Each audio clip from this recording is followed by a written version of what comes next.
very pleased to be here today with Yimei Chan, who is the co-founder and design director of LOD Architecture Studio, Stefano Tronci, who is the associate principal of APA and sustainability lead design architect here at Skidmore, Owings Merrill Asia Limited. We have Ray Zee, who is a chief designer from Chinachem Group. And then, of course, our esteemed Keynote, who is zooming in very early from Detroit, Michigan, Mark Bennett, my co-founder of the Housing Summit, housing urban pioneer, and also referred to in the New York Times as Yoda. So thank you, everyone, for joining us. I will give a little bit more of a deeper introduction to some of our panelists that are around the table with us today, but let us start by introducing our keynote. Thank you very much, Karen. Good evening, Hong Kong, and a very early good morning to friends and colleagues in Detroit and all places global and throughout North America. It's a privilege to join you with a keynote address at the Housing Summit 2025 Hong Kong edition, where we don't just imagine a better future for housing, but we actually do something about it. We build something together, and that's our goal, is to see how we can learn from each other globally, to implement locally for the betterment of our communities. We welcome real estate professionals, government officials, financiers, designers, and all others united in addressing the urgent need for affordable housing. I'm Mark Bennett, a real estate developer and attorney with over 30 years of experience in transformative real estate and economic development projects across multifamily, single family, and mixed use sectors. Since 2014, a little over 10 years, I've been part of developing over 2,000 housing units, primarily in Detroit, focused on long-term affordability through tools like PACE financing, opportunity zones, and community land trust. I'm looking forward to expanding my reach internationally with the Housing Summit in Hong Kong and beyond. I also serve as the managing attorney for the Affordable Housing Group at the Detroit Justice Center, a nonprofit law firm, where I support community organizations in rebuilding their neighborhoods. And also relevant, I chair the Detroit City Council's Affordable Housing Committee of the Council's Affordable, Attainable, and Housing Work Group, helping shape citywide housing policy, which is very much in transition right now. So why Hong Kong, why Detroit? So at first glance, Detroit and Hong Kong might seem like opposites. Both cities share something profound, however, and that's resilience. Detroit is rebounding from decades of industrial disinvestment. Hong Kong has consistently adapted to space constraints and global economic shifts. Both cities know what it means to face structural challenges and respond with creativity, grit, and bold ideas. So I think we have a lot to learn from each other. So many of you may be familiar with, especially in Detroit, of a development called Dreamtroit, which is in the sort of north end of the downtown area, an area called New Center. So at Dreamtroit, we're applying some of these concepts from a global perspective, especially in connection with adaptive reuse in a real-time basis. So Dreamtroit's a $30 million adaptive reuse project that transformed an abandoned 1908 auto factory, which was on the verge of demolition, actually had a demolition order from the city, into a vibrant residential and cultural hub for artists and entrepreneurs where they can live and work. And they were previously being priced out of the city. So now they have a permanent home. It also involved one of the most complex capital stacks I've ever seen from a financing perspective, complete with multiple public subsidies at the local, state, and federal levels. I had the privilege of working with the Dreamtroit development team over a nearly 7-year period to its completion about 18 months ago. The New York Times referred to me as the Yoda, which I wear proudly as a title because I acted as a mentor to the development team who are now on their own developing other developments in the city. And rather try to describe it to you, I've got a brief video I'd like to share. Karen, can you run that clip, please? You got it? Okay, good. And welcome to Dreamtroit. This project began in 2017 with a dream to create something that most people thought was impossible. Affordable housing for a community of artists and makers and an active recycling center. Dreamtroit represents the kind of inclusive growth that ensures everyone has a place in the future that we are building together. And you're on historic ground here, the origin of Lincoln Motors, Henry Leland's office. You can count on the fingers of one hand the number of industrial facilities for the early 20th century that are still here and repurposed. And the utter brilliance to say we need to merge the housing and the creative together. A space filled with equally passionate people committed to what makes this city great: music, art, and innovation. If you build it, they will come, but if they build it, they will stay. Thank you, Karen. Now, the design elements are very intriguing, but actually the most important thing in that video is the people who spoke. And this is the ultimate example of public-private partnership. You had Michael Duggan, who's the mayor of Detroit. You had the city council president, Ms. Sheffield, and then you had the entrepreneurs and other community leaders. So these deals only get done through very intense public-private partnerships because often the economics are very challenged in terms of making the numbers work. So you need a lot of public support, critical part of any kind of development like this. So in the end, Dream Detroit delivered 76 affordable housing units, 38,000 square feet of cultural, retail, creative space. And it's actually hosting events this weekend for Detroit's Movement Festival, which is an international electronic music and cultural event, which you may be familiar with. Average resident income, household income is $55,000, and that's in that lower to middle income level. Some of it goes lower, that's the average. So again, the focus here is building housing for people to stay in the city. This is not attracting people from the suburbs at the higher income level. This is allowing people to stay long-term in a safe, creative environment in the city where they want to be. So it's not just a building, it's a blueprint for other developments, and it's part of a broader shift in how we build inclusive, enduring communities with adaptive reuse strategy. Let's talk about something else which I'm very passionate about, and that's modular housing. So one of the most scalable strategies we're looking at is modular, leaning on Detroit's manufacturing and engineering legacy. We build things here, and that was the origin of the city, obviously, and the automotive industry. Modular construction can cut costs, shorten timelines, and deliver consistent quality. In Detroit, we're combining this approach with community land trust, where I work very actively with several community groups, where they hold land in trust perpetually, and they lease the land to be subject to houses being built on parcels. So the land is always controlled by the community, and that's where the affordability control comes in. This ultimately leads to greater empowerment and control over a shorter period of time, especially using modular housing because the economic risks are much less, and you can do micro phasing in terms of delivering houses as they are ordered in a matter of months. Modular allows, again, for community ownership and self-governance, permanent affordability, and faster delivery. Homes are typically from order to C of O 5 to 6 months instead of 18 plus months for traditional or on-site stick-built type of housing. I have a couple pictures, Karen, if you could present on some projects. Right. So again, if you drove down the street and saw this house, the last thing you would think about modular, this is a beautifully designed house in a nice wooded area. Typically this may have been delivered in a couple different sections, but in the end, people don't really care that it was designed in the factory. Constructed. I think factory construction is much more efficient, sustainable, less wasteful, and climate controlled. So again, a beautiful home using modular. The next one, this is development that we worked on with a group in this area called North Corktown. If we go to the next slide.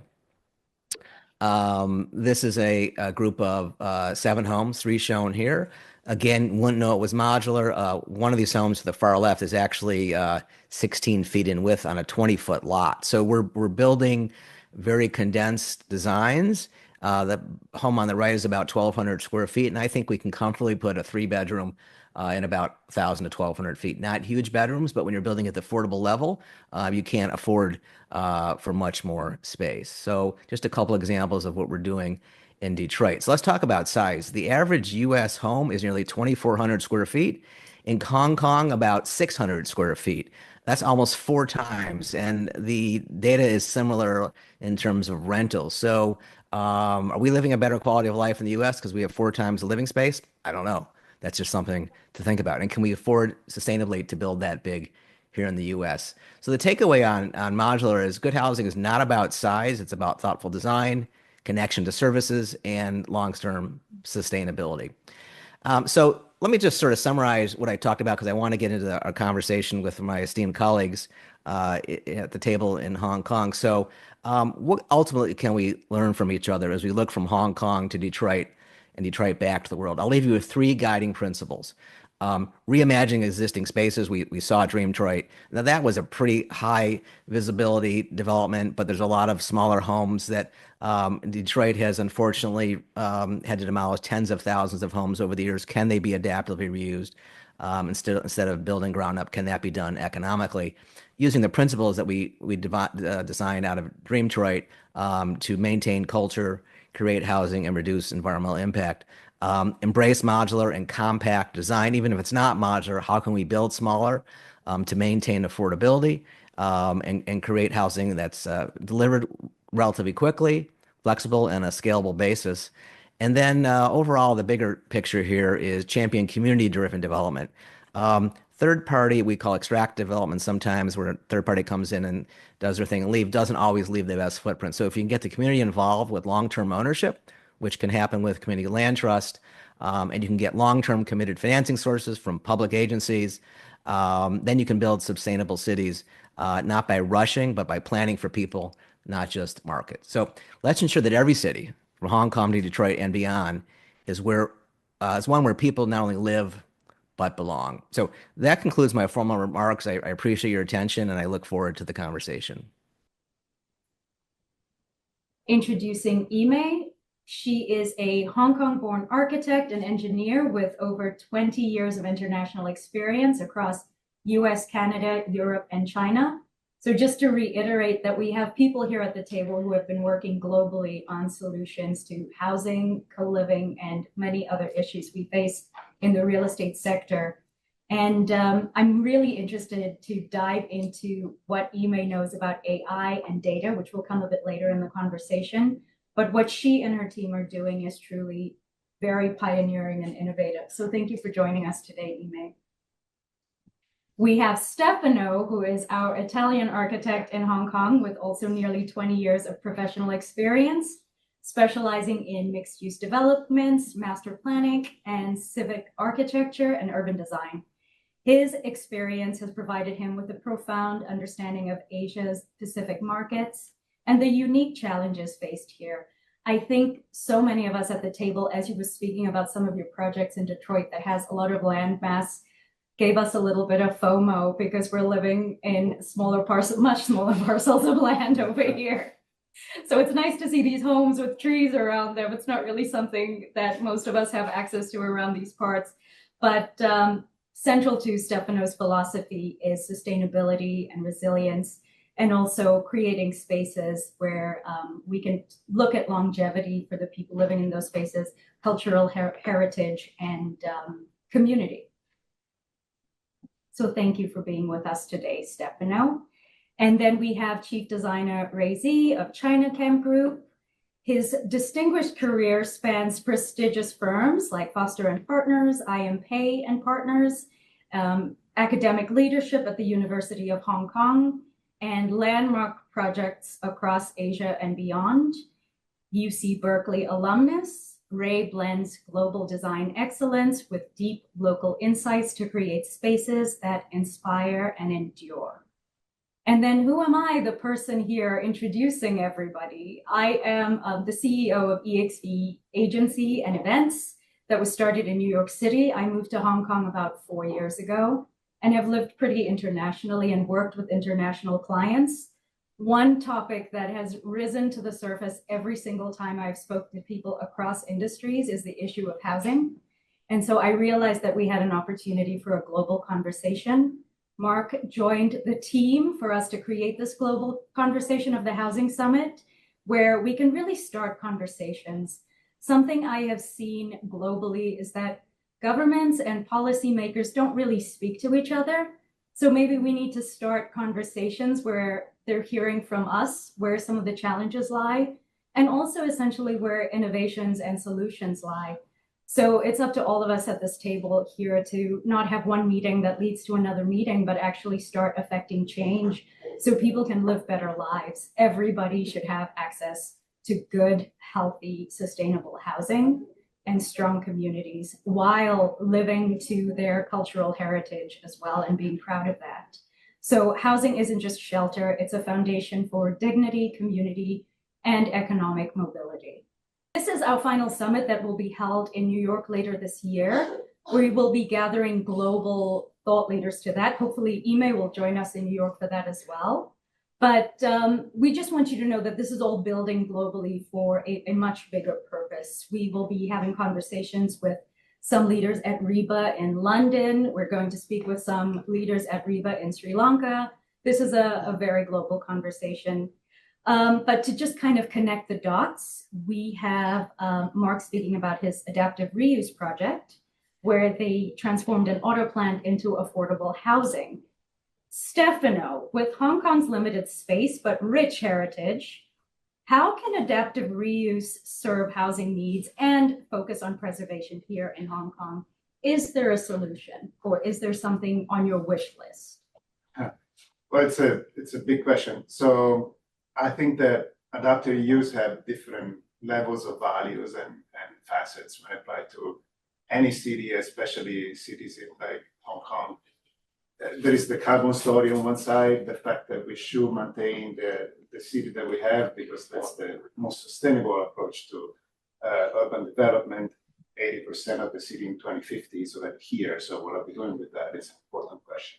But in terms of heritage, there is a whole story about not just the singular building, but also the urban network and framework that surrounds it, and how that's layered with stories and uses and community that have been layered over decades. So the ability to create a certain sense of belonging, a certain sense of place, or calling a place home rather than just a house, it's inevitably connected to maintaining the urban framework that surrounds us, and finding, we were touching upon it before, that finding a way to make it also profitable, find the right way to do it so that the city can develop in that direction, keeping its heritage, keeping its urban framework, adding new ways of seeing it for, new trends and ways of living, making sure that it's contemporary, that it's not something from the past, but it's not completely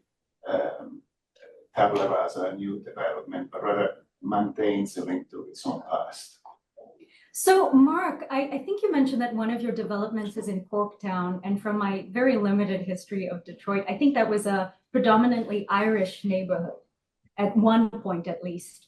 Are you looking at, when you're developing, kind of looking into that heritage as well of certain neighborhoods? And, I'm sure there's still some mom and pop shops that are around. Is that something you're focusing on preserving?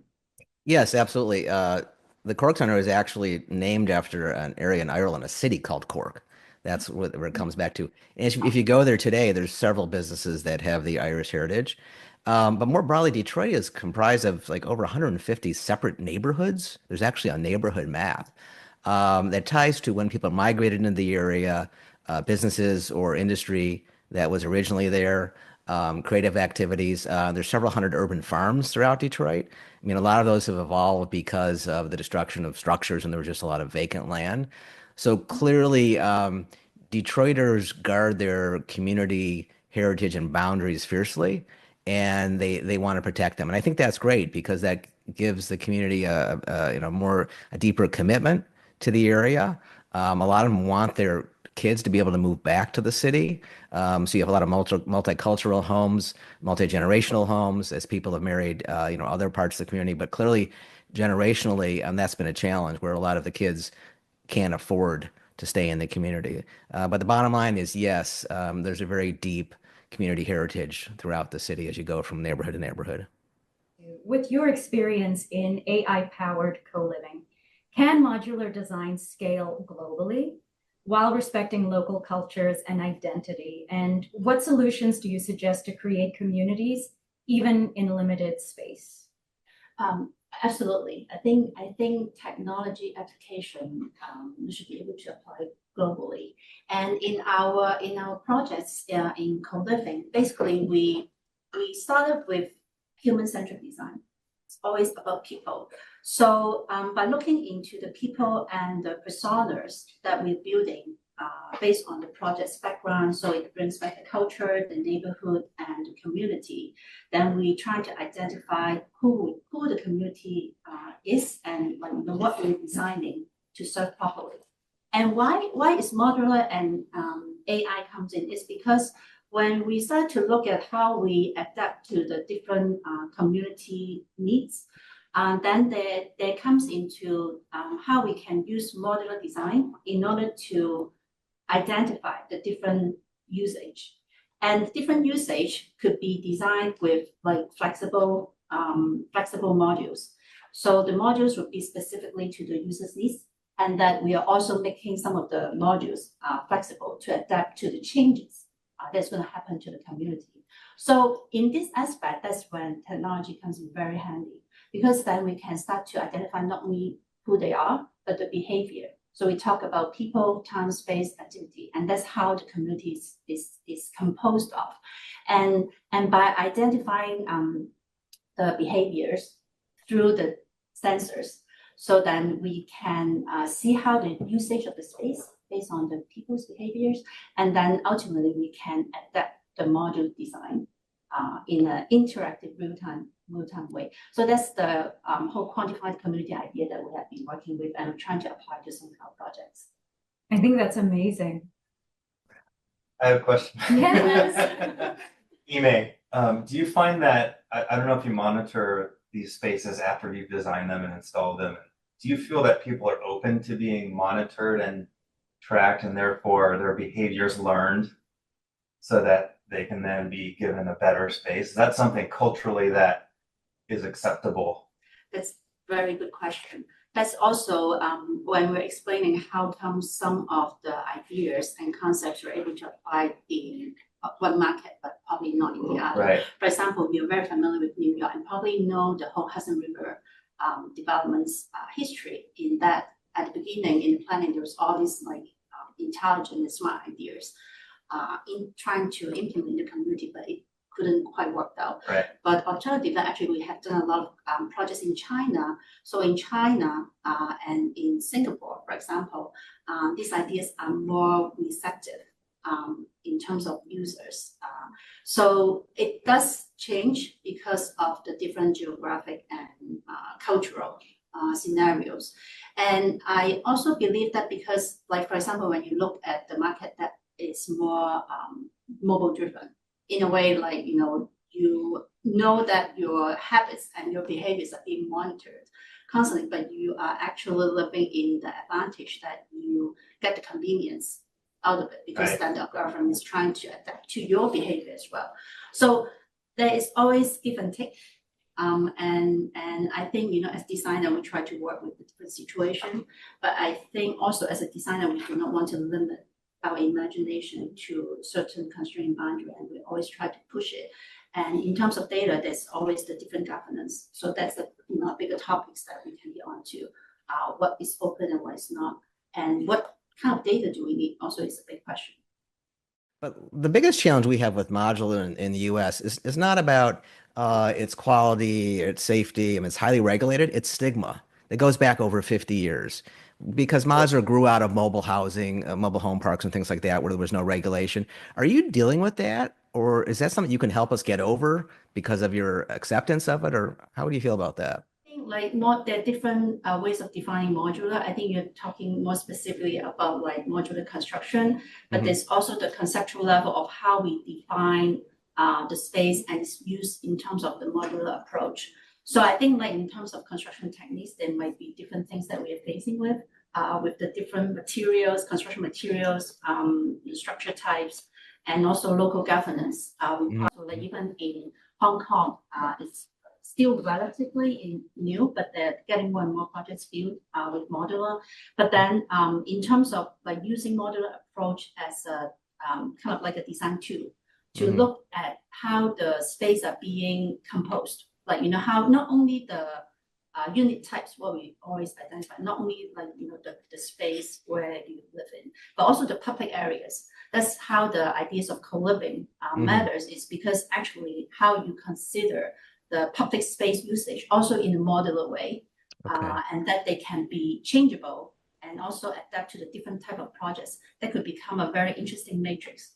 Because this is definitely a follow-up area, Karen, because we're not at that sophistication level yet in terms of further refining within modular. We're just taking sort of stick-built floor plans and adopting to modular factory construction.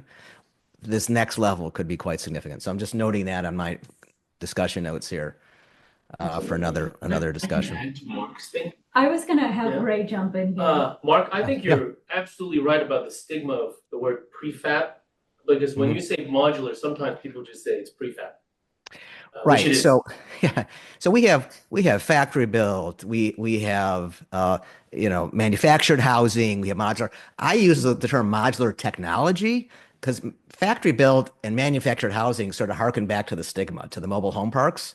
I was just at a conference with about 1,500 people in Orlando, and there's still this lexicon that's not focused, and that's one of the problems with the industry, because a lot of people are still focused on developing the traditional mobile home park. So, maybe out of this dialogue, we can help inform my colleagues in the U.S. on some different thinking, some different approaches, which get it beyond some of this heritage, which is difficult. I'll give you two examples where it's successful and it's kind of a stigma.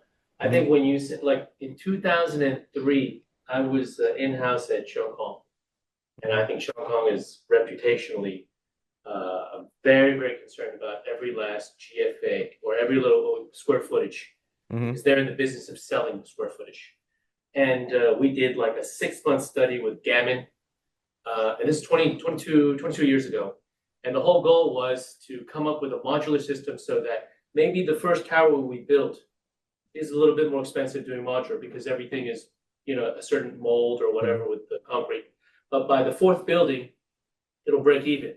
And by the 5th tower, you're starting to get, a cheaper way of making the building. Then overall, your cost will be competitive on the market. What killed us was that the sales and marketing people said, that's not how we sell our apartments. Our apartments cannot all be 800 square feet, 800 square feet, 1,600 square feet, 1,600 square feet, 3,200 square feet, on a module of whatever it is. Swire had done one in Quarry Bay. It sold fantastically. But again, they're using modular because they wanted to control the quality, right? Because in a factory, you can have much higher tolerances. But that was the last modular building they ever did. Now for us, even after a 6-month study, it died because we just didn't have the variations that they wanted to sell.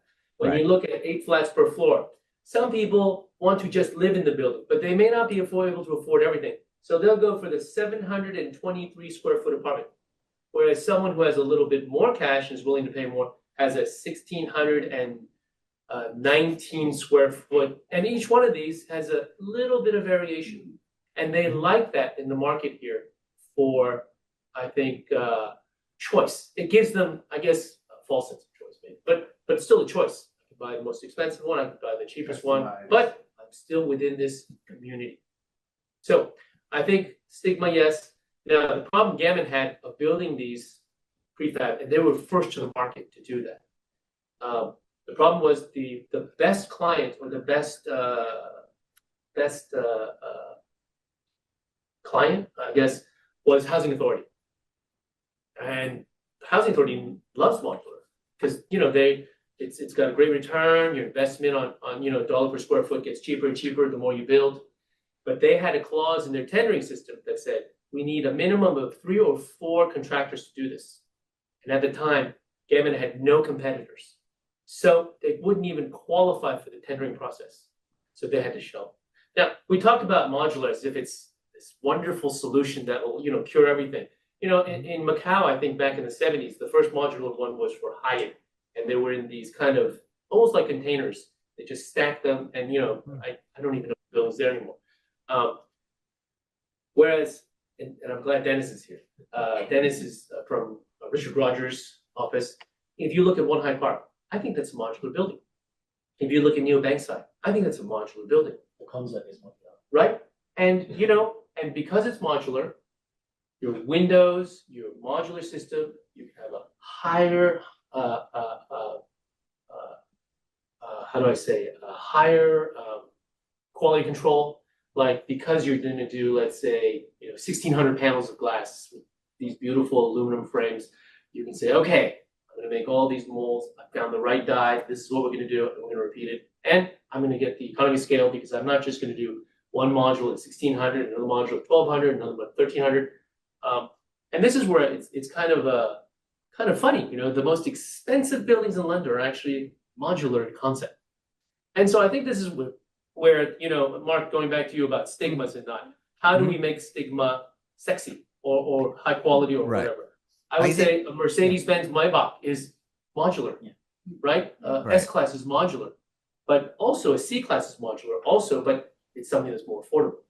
So who's going to actually come up with this kind of recipe so everyone can use it? I think that's going to be the challenge. I mean, all critically important points. The one distinction I would make, Ray, is depends on where you're in the market. When you're focused on affordable housing, where the units are subsidized 10, 20, 30%, the buyer doesn't have those expectations. They want a nice, safe house. It's not as design driven. It's much more economically driven. As you go up higher end to that pretty picture we saw, maybe it's a different story. But the buyer just doesn't have the leverage. They're long-term renters for life, and to get into an affordable housing is their first step. They're not. I mean, clearly safety and basic design works. So I think it's a function of where you are at the market. I'll add one more thing, Mark. Sure. In Hong Kong, there's actually enough housing for everyone. It's just that people want to live closer to the center. If they don't, then all of a sudden the demand for the peripheral kind of apartments, which are affordable, have less demand. So well, that gets to the whole definition of what is affordable. Kind of Excuse me, that gets to the whole definition of what is affordable housing. I could be living in a $2 million house and I want a $3 million house. That doesn't mean it's not affordable to me. So it's where you are at in the economic spectrum. We deal with that a lot. And what are people entitled to?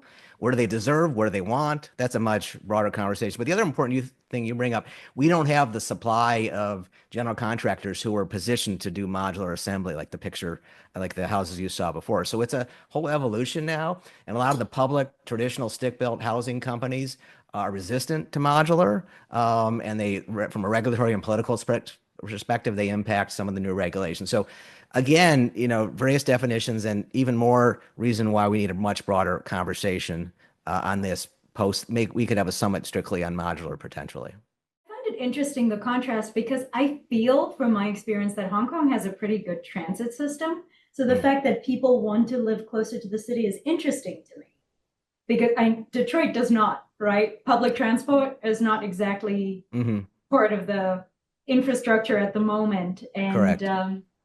It's a very spread out city. So it's interesting to me, Ray, that you can get around Hong Kong from the Northern Territories relatively quickly and with beautiful, clean transit hubs and cost effective as well. So these problems still exist because people want to be closer to their work and facilities that make their lives easier. Dennis, you wanted to add something? Yeah, I just wanted to follow up on Ray's comment about modular design, not necessarily housing. If you look at Singapore, they have done some really amazing modular residential development. Super high end. Last time I went to see one of the developments, 60-story tall, very high end, no problem of people saying that it's modular housing, therefore not being nice. I think an important element of that is the communal facilities, the leisure and the entertainment facilities are very, very good. So those are the places where people would really enjoy. So I think if you use modular design in housing, don't forget about the public facilities. Those are really added value to. The interesting thing is that in Singapore, you have those facilities, gardens, accessibility to transit, even in social housing complexes. It's not just a luxury thing. So affordable housing and social housing becomes not just the right to a roof, but the right to quality as well, which is a very Singaporean thing. But interestingly enough, Singapore as well. I'm not from Singapore, I'm only pointing you, but half of Singapore on this. But the private developers have told HDB, which is Housing Development Board, that hey, stop building such high quality housing because we can't compete with you, which is true. 80% of people, the population of Singapore, 80% live in social. It's not social housing, it's HDB, Housing Development Board, and they actually build most of the housing for sale. And they build in this kind of aspirational element of society, right? So you've got like the super, I can't remember what they're called now, but the executive, then they have higher than executive level housing, and then you've got basic ones. But yes, they also have housing for rent as well, they do. And then you've got the private developments.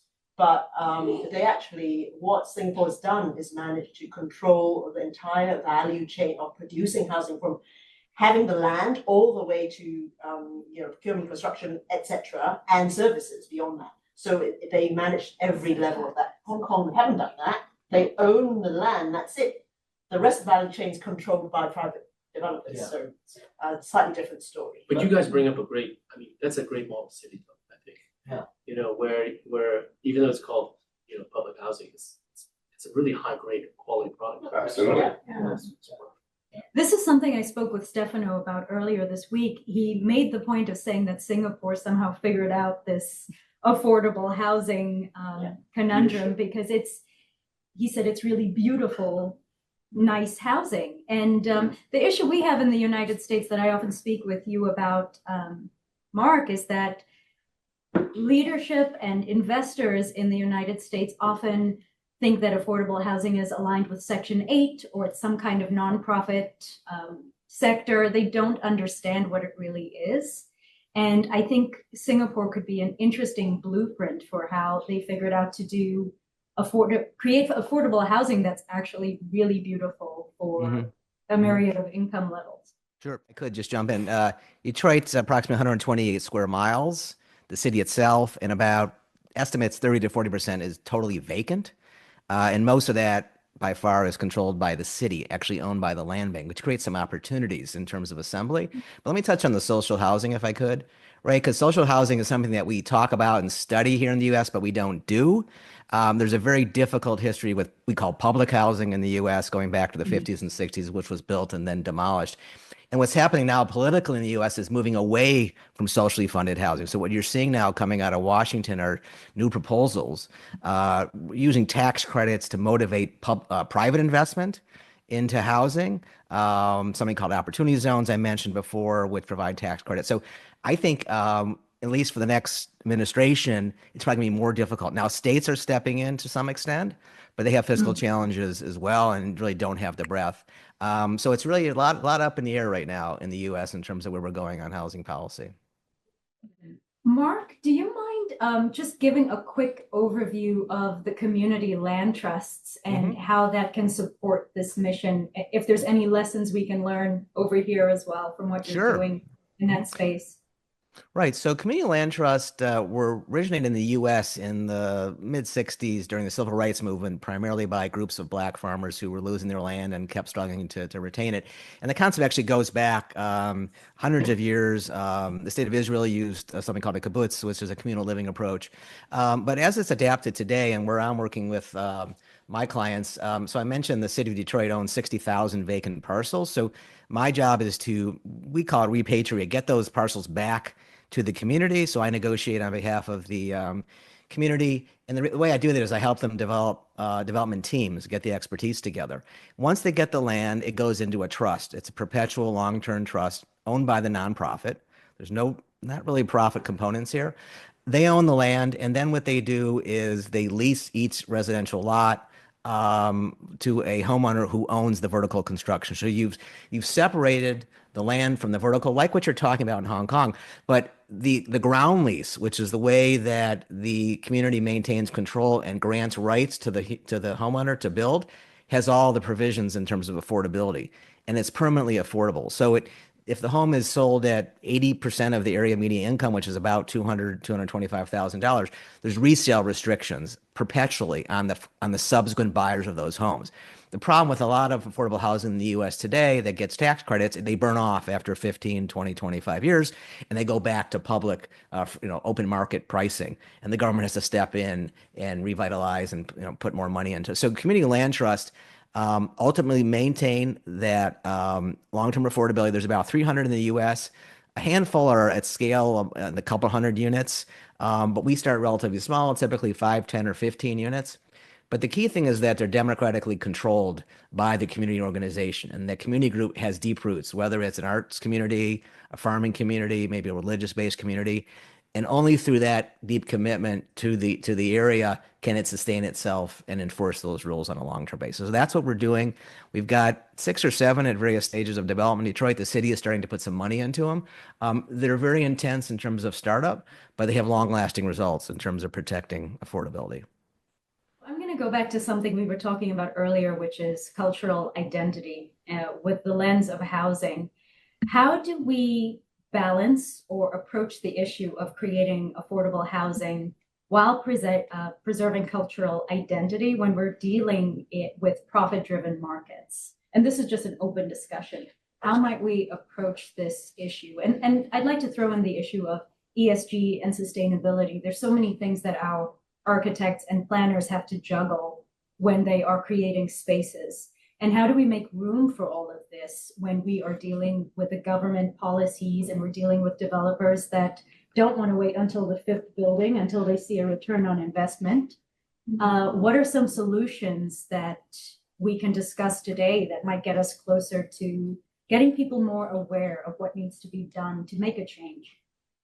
Singapore leads the way again in defining a legislative framework that imposes certain kind of sustainability metrics that have to be followed by all developments, and kudos, incentives in terms of extra GFA, extra footage that you can build if you do certain things like public amenities, available gardens, all of this kind of stuff, sustainability rating, certification, and so on. In terms of heritage, there isn't that much heritage to be spoken of in Asia in general, in comparison to a lot of cities in Europe or some cities in the United States as well. But the whole meaning of finding a way to reintroduce heritage in new cities and or development of existing cities, or rather, let me reframe it, the ability and the potential of saving the city that we have and develop it for future generations of communities coming up. It's something that is more keen to imagining a heritage in developing, and something that today builds the sense of heritage and sense of place and belonging for future generations to come, all built on buildings that may be 30, 50 years old, but they still deserve to be a part of an urban fabric that keeps on growing. I like to also respond to Mike's comments about the community-led trust a little bit, and then get to the question, because there is a build to sell model versus a build to operate model. And I think, like, when I heard about community trust, I need to research more detail, but it's still, we're talking about a little bit about build to sell. But actually, a lot of the affordable housing or a model in China that's very popular right now is built to operate. So similarly, the land is also at a very low cost, or even given at no cost in some cases to the developers. But then they can have a long lease so that they can build and operate. So I think in this sense is a different community that you're building, and because it's a different there's different types of stakeholders and also different operator, or the kind of owner of the project, not the owner of the land but the owner of the project. Then there is more ways to build the culture or the sense of place in this case. And I think that's a very interesting model in China that's happening right now. And also another thing is because then it's looking at more mass scale. So there were at the beginning, they were like affordable housing, maybe more targeted to the young people, because they're the ones that are leaving their own home and then they're going to work and live in the first tier city. But then suddenly you realize they're the elderly population, and then they're this range, what we call earlier the middle class, that are actually being forgotten. So then there are also the different types of units and communities that are being built, target for these middle class people that maybe they no longer can buy. And the no longer can buy are referring to like maybe in the next 10, 20 years, they still cannot afford to buy. So that is a very special needs that is happening right now, is when we have the polarized, like population, the polarized income, then, how can we take care of this? And I think like part of it is we need to address it from the policy level, which was very complicated, but it really needs that, like more discussion and how we can ensure a wide range of communities can be covered under the affordable housing. Right. And I think then when we talk about culture, heritage, in the end, I think, like to be able to provide the space first and then help build a community for the right group of people. The community land trusts in the U.S. are now adopting rental apartment type approaches just out of need. Not everybody making $50,000 or less a year wants to own a home, but they want to stay in their community. So it's definitely becoming part of the conversation. So thanks for bringing that up. I think one particular problem in Hong Kong is the very old aging building stock that's probably not fit for human habitats in the future. So I guess it's a dilemma of a lot of old districts like Sunshine Bowl and although you want to maintain, there's a lot of debate, right? To maintain the culture, the identity, but at the same time, these are places that absolutely was built when there was no consideration of any ESG sustainability agenda. And how do you adaptive reuse is very good. Is a very good kind of debatable question for those type of building types. Yes, I think that there are projects that could share offline later, but I think as long as the relaxation of building codes in like big urban renewal project, because there are a lot of ways that you can make connection. I mean, you can of course reinforce the structure, which is very important, but how you can link up the buildings and that you can create a new type of circulation and new type of community. Exactly. Even like, right now they look like individual smaller buildings with only one stair access and, like one unit per floor. But if you can link up like 10 buildings, then you can look at the fire exit and circulation in a totally different way. And you can add corridors to connect the buildings. There are a very famous community in Hangzhou, which I believe some government officials also visited. It's called Guashan. So they're turning a lot of these 5-6 stories buildings into a new community. And so I think it could be done, but it would be a lot of challenges. It's definitely possible to be done. The legislative scenario is something that needs to adjust a little in Hong Kong, especially because it's so rigid. But why not keeping the city that we already have? Even in Kowloon side, that is probably the most historical part, the most recognizable urban environment in terms of what makes Hong Kong Hong Kong. If you imagine it, but being devil's advocate, let's say that all of these buildings are not fit for future housing. They don't meet all of these requirements. It's too expensive to renovate them. If you imagine to just demolish all of that stuff, you lose what makes this city unique even from an aesthetic point of view, and you lose the fabric that creates those communities, really, the social fabric. I remember when many years ago, when I was living in Beijing, and at the time China was expanding very fast and very quickly, and they would just demolish entire neighborhoods. And over 2 years of reconstruction, then a whole new amount of people will come in. But all of those connections, all of the neighborhood relationships, the ability to know who lives next to you, all of these things are lost forever until all of these connections have been built over time, but it takes decades.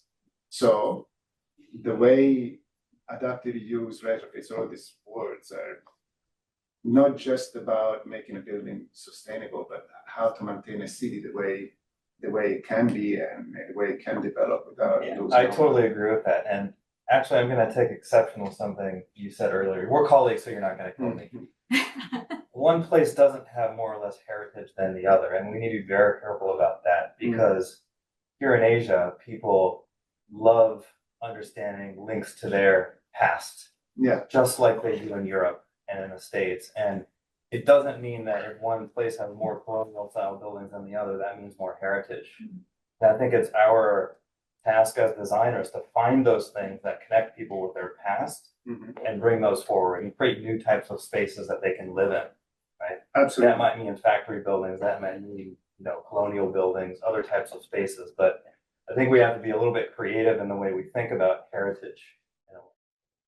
Like managing housing, providing good housing, affordable housing, whatever we want to call it, and then maintain the characters of it. Heritage is part, but at the same time, new building doesn't mean it does, it won't create a cultural character. Yeah, absolutely. It's actually like a blurring or merging of two things, and how, I mean, work like as a developer, restoring historical building costs a lot of money. Sometimes it would take 15 years overturn. Oh, yeah. When you come You to know that this. part, Yes. and of course it's a no. I mean, it has nothing to do with we don't appreciate. It's you just cannot afford it. Yeah, I That's all. think there's still a quite a difference between historic preservation versus adaptive reuse. It's two different things. Yes, it's two different categories. And I also agree that like sometimes when we put the historic preservation hat over some of the project, it actually limits the potential for it. And I think it's also happening to some projects in Hong Kong that like once you declare that it's certain grade, then a lot of things you cannot touch it. Yeah. It's actually stopping the reuse properly. And that's why it's making a lot of those stakeholders running the property quite difficult to make it a sustainable business. So I think when we look at adaptive reuse or some of the historic preservation, the successful one is that it really got like a mix of the old and new, and that you can give it a new life. You can put addition. I was actually just back to Barcelona again and seeing like Palau de la Música and how that great glass box attached to it, and it's creating a new space and old space, and then they're all well connected, and you're actually bringing new life to an old opera house. So I really just hoping as designer that we can see more and more of that. Yeah, I think part of the issue is that we're living in a culture that desires instant gratification or instant profit. But before we continue, I know we have some people in the United States who are only starting their day and actually have to get to work. So I do have a final question that we will keep in this roundtable format. But before we get there, I just wanted to take a moment to thank SOM for hosting this forum today. So thank you, Nick and Stefano, for hosting this first in-person discussion that will travel around the world. The next one I'm hoping to do in Singapore and get Mark there in person, which I think would be really interesting. And Maki, I really wanted to thank you for coming. Maki Ishida is with Invest Hong Kong, and she has been an incredible support for my business since I got here, and she came tonight to support, so thank you for coming. And to our guests in the United States, thank you so much for joining us at 6 a.m. And Levita, you were here even earlier than that. Thank you for joining us. I hope I will meet you when I am next in Detroit, all of you. And please feel free. You all have our email addresses. If there are any post-event questions that you have, I'm happy to circulate that with the panelists and everyone here. The main thing, as I mentioned when we started this conversation, is that this is a conversational roundtable forum where we're sharing ideas and solutions. And so this type of forum is going to be a little different from you just going into an event and seeing people up having a panel discussion. We want people at the table that are actually contributing and helping us affect change. I think for anyone who has to jump, please do so.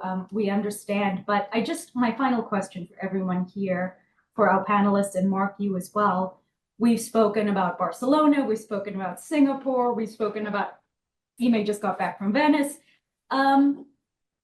Are there lessons in other cities around the world that we could start looking at or that really particularly stand out to you with this topic of conversation that we could potentially apply, or lessons you wish you could apply to this conversation about changing housing and making housing more accessible for all? Is there a place on this globe that you feel they got it right? You can say Singapore again, but maybe don't say Singapore again, because I know they're awesome. So please go ahead. Anyone? I can't name a particular city, but Scandinavia actually has got some really good examples of public housing. Yeah. I think it's the way they consult the users, the residents from the very beginning. That is very interesting because the product is actually derived from the users. And I think this is something the Hong Kong, the Housing Authority and Housing Bureau is now starting to do, because Well, So something Karen, that yeah. just opened my mind, I don't know if this is something that is more broadly used, but in my conversation with you earlier this week, you referred to the residents as your stakeholders. And I think just looking at it from that lens changes how we see the people that are inhabiting our spaces. Yes. Your end users, your stakeholders. I mean, those are the people you should be focusing on, right? Yes, absolutely. Because it's again, like, the stakeholders, meaning they care about this, they care about the community. They are also part of the community. So how can we design so that they can feel not only the sense of place, but also actually the sense of community, and they're driving it. It's not only about hardware, but also software. And the software part, it could be operator driven, but also it could be community led, as we discussed. So I think the example in like Scandinavia or Singapore, very good. In China also they have done a lot. That's why in projects we have done survey, we talk to people, do interviews before we even identify what is the needs for those community area. And of course, like to be able to be more generous in this is very important. I think in Hong Kong we are so tight in terms of square footage. That's why it's always a low priority. We want to have more units instead of having a community launch. But actually, if we start to look at well-being, that's very important. How we can start to connect people. I would say a good thing about, I wouldn't be able to be a Hong Konger if I would say good things about Hong Kong. There are a lot of good examples of maybe not housing or how a building is built, but more about the concept of living that Hong Kong can share with the whole world, really. And this idea through compact living, which is something anyway that people adjust to the most incredible things, definitely living with half the space than the United States as possible. But it's more about that idea of being part of a community that is a lot more dense than in many other parts of the world, connected to the most incredible public transportation system of the whole world, with accessibility to culture, retail, parks, outdoor activities, a whole bunch of people working around you, living around you in a truly interconnected system. It changes the way you live. Yeah. So housing by de facto being an extension of your life, and the most important environment of your life changes as well. So you may not need that much space anymore because you have all of these connections surrounding you all the time. So maybe also that is something to put into mind. Creation of community can be directly related to diminishing the amount of space that you require, making it more affordable as well, and having the ability to connect to all of the people that surround you. And if you live in Hong Kong, on average, you live longer than anyone else in the world. I was That's gonna say right. that. That's right. So That's something right. good about the city.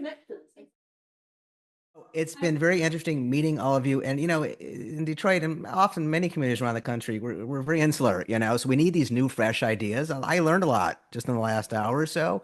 So we have to continue the conversation. I'm looking forward, Karen, to Housing Summit Scandinavia, by the way. It sounds like that could be that sounds next- amazing. I think next everyone step. will come. Right. So I'll be debriefing. I made a bunch of notes with Karen and look forward to working with you on, addressing these significant challenges that we have. So thank you for participating with us.